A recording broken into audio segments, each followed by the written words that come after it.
YOLO! Do you guys want to create a dynamic entry which not only auto-sort the items when picked up but can also drag and drop manual? You can use the items too.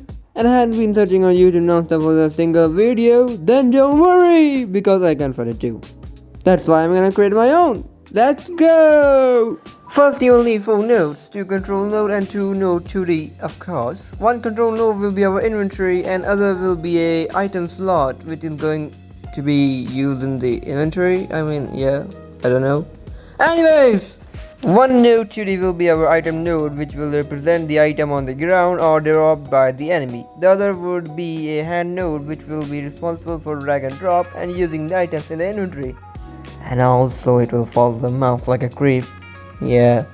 First we will be overviewing item node 2D. There are 3 children of it. One is collision shape 2D, other is area 2D to detect player, and the last one is sprite 2D which gonna be used to set the texture. The image of the item you want it to be.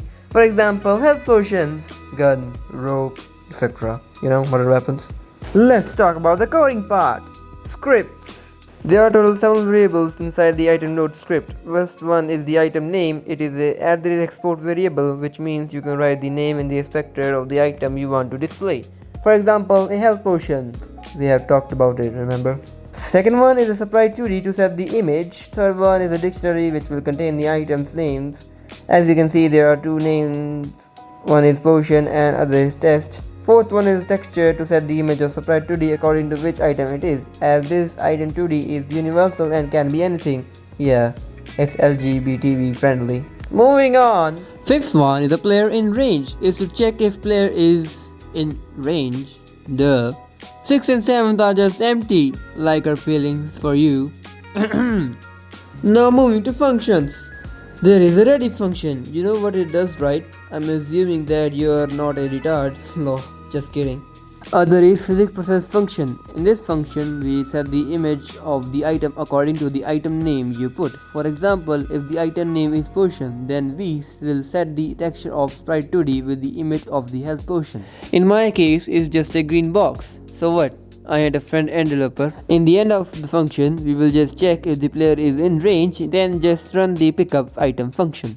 Now for the pickup item function, it's just a function in which it just disappears when player picks it. So that's all for today. Just kidding. It has an item variable which takes the information of the item, for example its name and its texture. Also you can set quantity.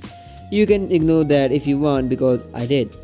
And in its end, we call a add item function from the global script and give the item variable to it. I will explain how to create a global script and functions in the next video because I don't have enough budget to create a longer video. In the end, we will add signals from the area 2D. One is area entered and second is area exit. It checks if the area which entered or exited was in the group called fireman. I have added my player into group. Oh, what's that? You don't know what's group? Well, you're lucky because I ain't gonna explain it. Go search for another video, dude.